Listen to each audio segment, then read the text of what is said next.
In the weeks following the passing of our beloved Doberman, Abby, I spent some time creating and experimenting with different avenues of art. I did a lot of watercoloring, and instead of painting the dress, I actually watercolored the wedding dress this time. So in the month of February, I found ways to really explore and practice using new mediums and really take care of myself.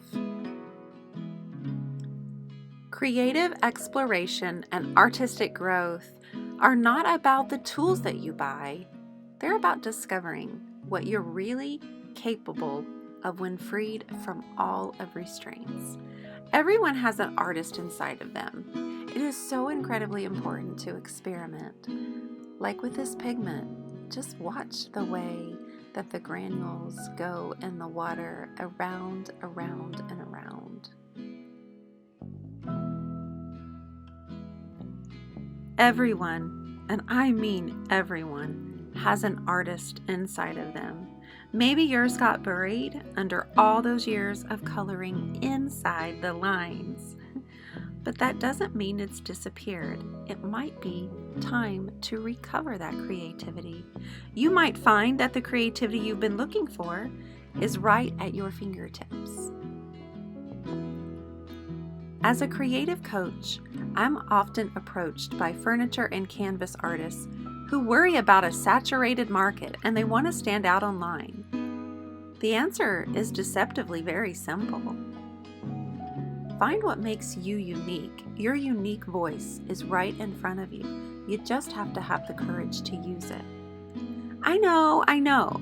That is a lot easier said than done, but it's the best thing you can do for your art practice and your business if you have one. The trick is to identify your strengths, embrace your point of view, and find the things that make you excited to create. The key to establishing a unique style isn't painting the same thing all the time. Like, this is new for me. I wanted to watercolor a wedding dress. So I laid it out and I'm playing in the paint and I'm using my fingers and I'm making a mess and I'm experimenting and I'm watching all of the things that color does mixed with water and combining it. Inspiration is what I'm trying to do, is to show people to be brave and play in the paint. I love to find inspiration from other artists, and I don't mean to go out and copy their work. Instead, I like to look at art that my friends make and see how I can use it as inspiration. For example, I'm a big believer in an art journal. I think it's a very small commitment that can lead to big change. Painting a little bit every day is a great way to get that creative energy flowing through your veins. So when you think of an art journal, use daily prompts. Draw something different every day. Maybe join a monthly art challenge and just warm up, get in there and go. This is my art journal, and I'm actually using the turquoise iris journal to be my inspiration. My friend Wendy Batten picked up at age 50 and moved to a tiny fishing village. Her husband is a photographer and has all of these beautiful images at his fingertips.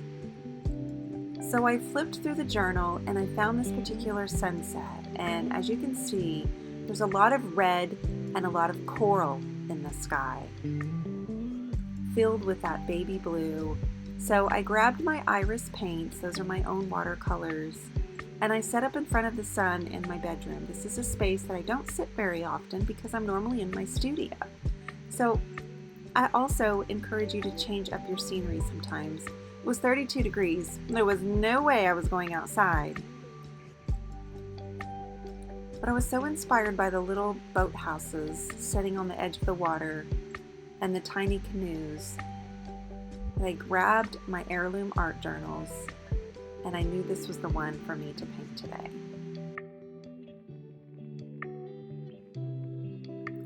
One of the best ways you can find your own unique style is by finding what isn't your style.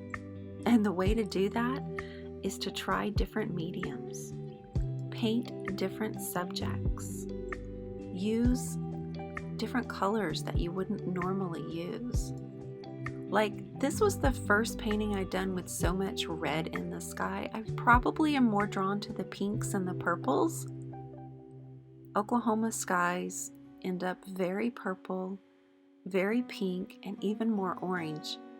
But this particular painting has so much red in it, so that is very different for me. I added my Posca pens to highlight and to create some light glistening off of the canoes, and they added just the special touch. This was 2 hours of me just exploring something new and using the journal as a resource for my creative inspiration. I think you could do this too.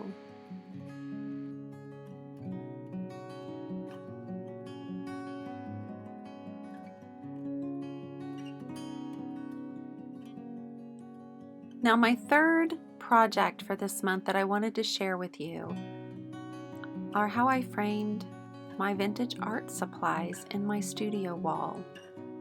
I wanted to give them a presence. I wanted to set them apart. I wanted to highlight them.